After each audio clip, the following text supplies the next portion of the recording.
everyone. Today the video looks a little different. I know. I decided that I wanted to show you guys like what I like to wear, like my staples, like the things that I guess make me feel other than God when it comes to clothes, the things that make me feel good on the outside so I can also feel good on the inside. You know, I always wanted to dress very modestly, very, I guess, English, if you would say, because the English really dresses up. That I've noticed. There's probably other cultures, other places that dress exactly like that. I just don't know, but that's what I know about. So let's just get to the clothes. So one of the outfits I'm wearing right now, this is what I wore to school with like a black trench that I'll show you today also. But these black trousers, I can't really show you how long they look, but they go all the way to my ankles, and I really like that. I do not like pants that are not as tall as I am. And I don't really have trouble finding those kind of pants. I just like to say that, like to put that out there. Pants that go all the way to your ankles or probably even lower are amazing to me. And this is just a regular shirt that I was given by my mother, and I put like a belt with it, like with gold, that I could match it with some pearls and like pearl earrings. And yeah, and the way that I keep this belt not like strapping around or flipping around, I put a rubber band on it to attach it. I think I learned that off of TikTok. It is very useful sometimes. But let me go ahead and show you the other really amazing clothes that I love, that you can really put it with anything. Like, I've worn this multiple times, so many different ways. So, this sweater. This sweater is big. It's really big. It's ginormous, actually. And it doesn't really look, for me, when it comes to sweaters, I like it on the ends to be super tight to the waist, but big also, but a certain kind of big. I'm very particular when it comes to like clothes and stuff, but this would be amazing, like over the shoulder like this, but you can also wear it. But I prefer to have it like this, and you could wear this. I should have worn this today. This right here looks amazing right now, and I like that. But excuse my sniffling. I also have the black version. I think that looks amazing. I think I was gonna get black or beige. Those are my, or brown, or like, those are my colors lately. You know, sticking to the neutrals, you know. But that red looks amazing. And like a darker red, you know, or matte red, not too orangey. But I also have not the white version of these. I wish I did, but I couldn't find them. I just got regular white pants with like strings on the sides that make it kind of look cool. And this trench coat that I wore with this outfit. This is a really long trench coat. The one thing that I wish this trench coat had, actually two things, pockets and, three things, pockets and longer sleeves. They fit me. They go all the way to the wrist. They fit me perfectly fine, but I want it to, I guess, be baggy in a sense, you know? Longer sleeves, thicker material, and, did I say the third thing? Longer sleeve, thicker material. I probably did. Anyways, but I still love this trench coat very well, very much. I like it. And I have this gray version of not the same trench, but a gray trench coat. This thick material, gray, but the inside is a bit scratchy, and I wish it wasn't. And I wish it was longer too, on longer sleeves. I haven't worn this leather jacket yet, but I plan to. I don't know. I like leather jackets. They just don't know how I would like it on me, you know? So this is still a big if, but I'm definitely going to wear it. Like, it's not like I'm not going to wear this, because this cost a lot of money. This was pricey. This was from Motel Rocks. So it's definitely worn. It definitely needs to get worn. So this also, other than the leather jacket and the jeans that I have, everything is from Shein. All of these items are from Shein. So I got this from Shein, and you can already tell the fabric isn't as thick as that one, and I expected that from the, you know, cheap price and everything, but that's what I wish to change. The cinching on the sides, I really like you can see, like, it cinches on the sides and like shows your shape a little. I really like that, and I just wish thicker fabric, more like the last one I showed you. And yeah, I like this jacket overall, though. I'd still wear it, but that's what I changed about it. So imagine this jean, like, I don't know how many I got, but I know I got a lot because it was expensive. When it comes to jeans, I'd like to splurge because good denim jeans, but this is school, you know. I did make an with one of my jeans, and I really dread it, but I'm still wearing it, and it's not like a big, like, oh, you need to throw these away. No, and I'm not going to. I would rather sell them instead of throwing it away. Find a way to sell them. Somebody out there will do something amazing with the pair of jeans that's a little bit messed up. But I have like multiple of these denim Hotel Rocks. You can already see this one. I don't want to, okay, this might be dirty, I don't know, but leave in the comments, because I do not know how to properly take care of jeans, like good denim jeans, and I don't want to wash it and then ruin the color. Just wash it normally, you know? So I just need tips and tricks out there to help remove stains, if there is any, on jeans, because I'm still wearing it no matter what. But I like that. And these pants that I'm wearing right now are, like I said, I have them in white, I have them in beige, and I have it in dark brown and navy blue. Those are the staples I'd like to have, so I can just switch them around because they look amazing. Like, same certain outfits, but different tops, different bottoms, you know, like different shoes and everything, all that. And last and certainly not least, this, like the leather jacket from Shein, I also got this from Shein. You can see, like, on the front that it cinches just to give you the shape. I like that.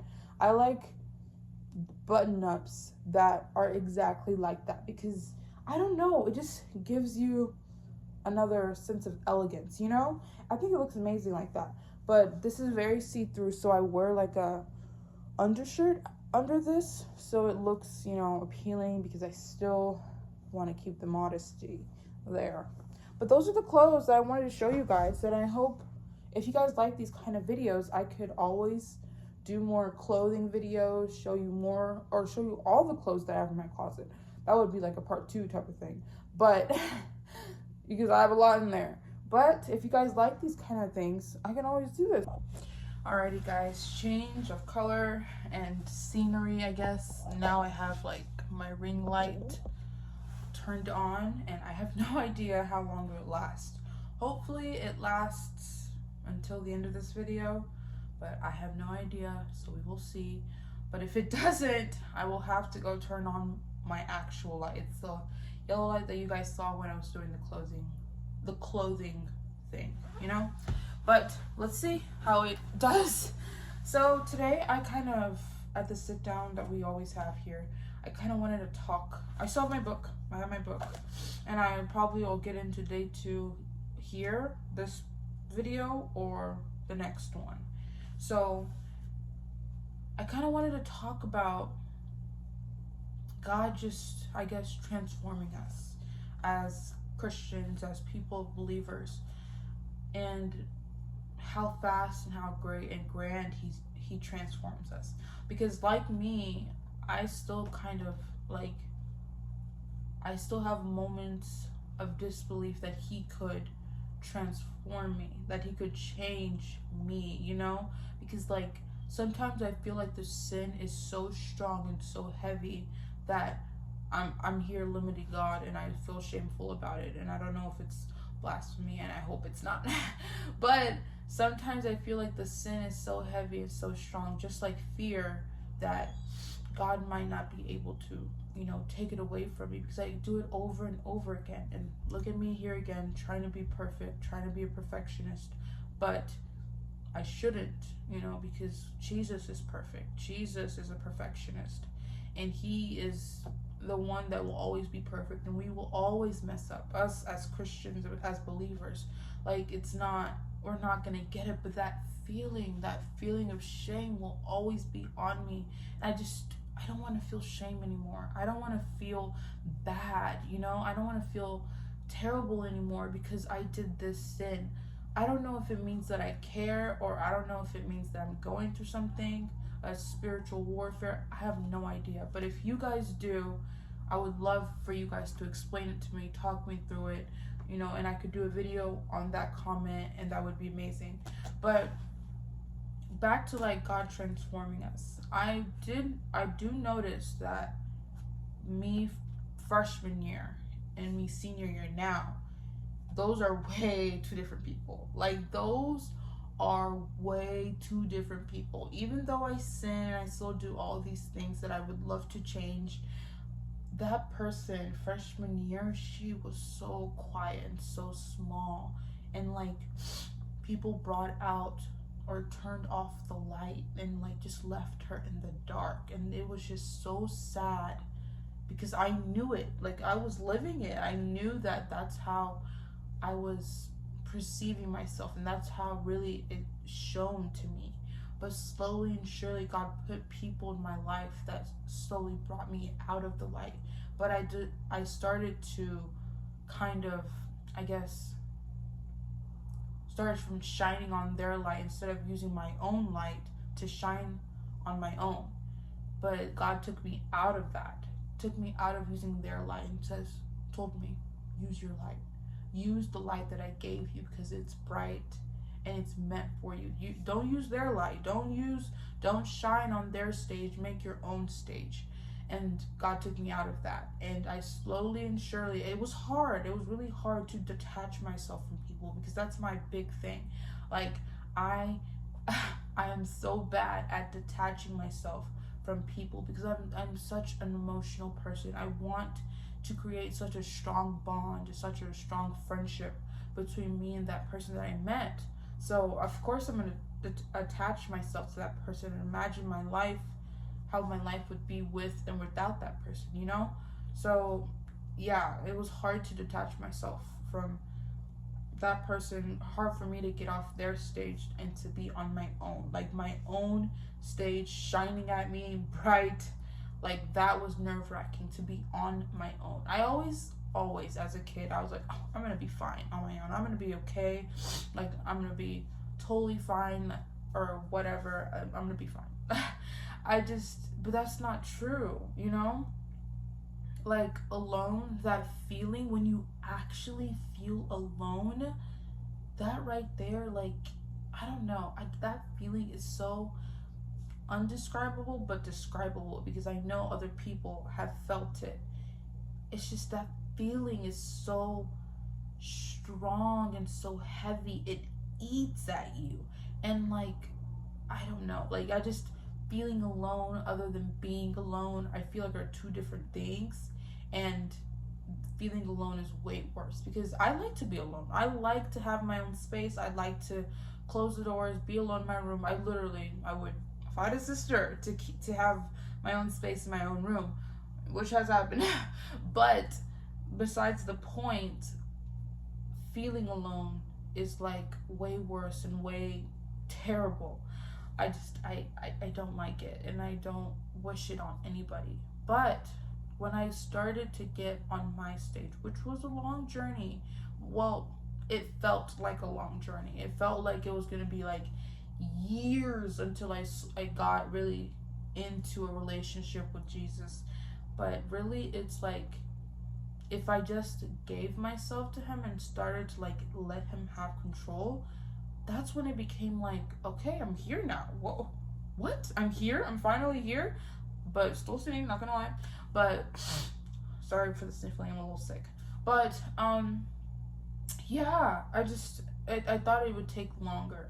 But the transition to my own stage, my own light, I thought I was gonna be alone in that stage and nobody would be there. But God wanted me to find a deep connection and a deep bond with him.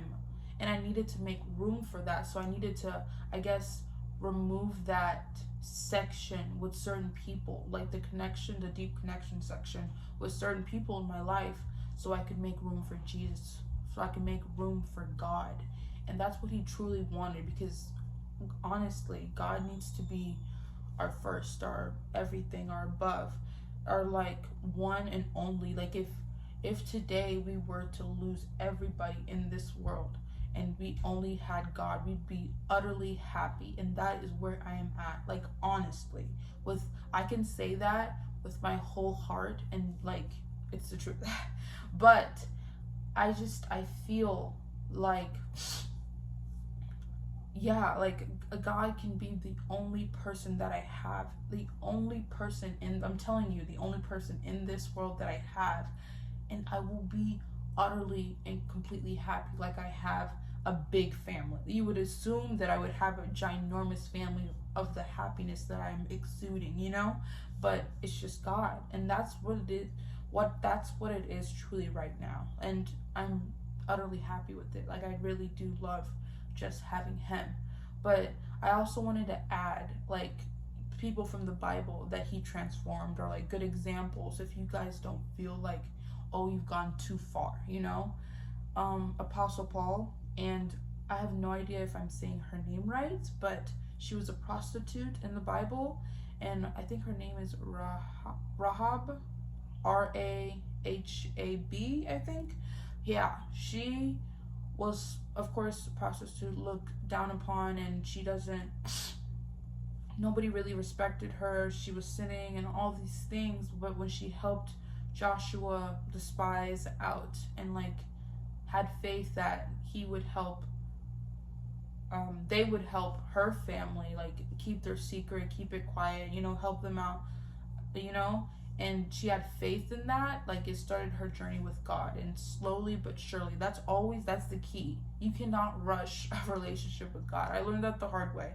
Slowly and surely will win the race.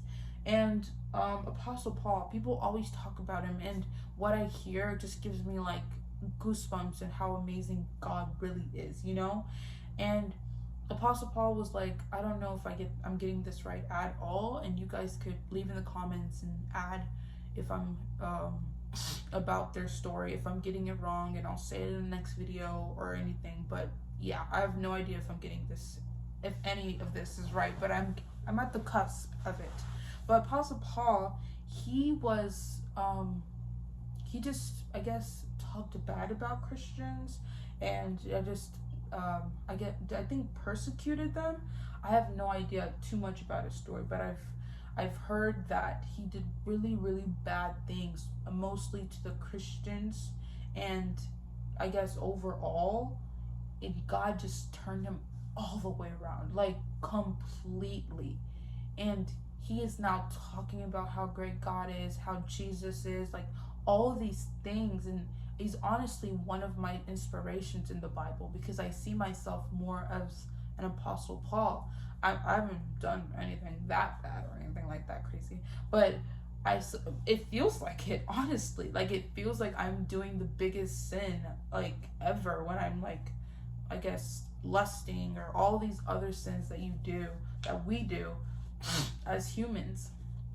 It feels like such a big thing, because I don't think God has like a level for sin. Like, oh, it's here and then it's here and then you're right here. No, I don't think God has that. I think all sins are the same, or the same level, and the same, like, I guess, I don't want to say repercussions or anything like that, because if you're a true Christian, you're a true believer, you repent and you honestly, genuinely from your heart repent, he will forgive you. So I don't want to say repercussions, but I guess same level. They're all sins for me, and I believe that are on the same level. So I don't know. Anyways, I see myself as an Apostle Paul. I see, and I would like myself to, like, I guess, oh, sorry for that interruption. So, like I was saying, I see myself as an Apostle Paul. I see myself as somebody who did such a big sin that God may not be able to turn around, but Apostle Paul was that example for God that you can go back from. Sorry, my aunt was calling me. I was out of breath. My bad. But it feels like you won't be able to come back from it. It feels like you won't be able to do a turnaround, but God is honestly true and good, and he will show you that feeling. He will fight that feeling till it's all the way down. Like, God is so good. God is so honest. God is so, words can't describe how amazing this God that we have is.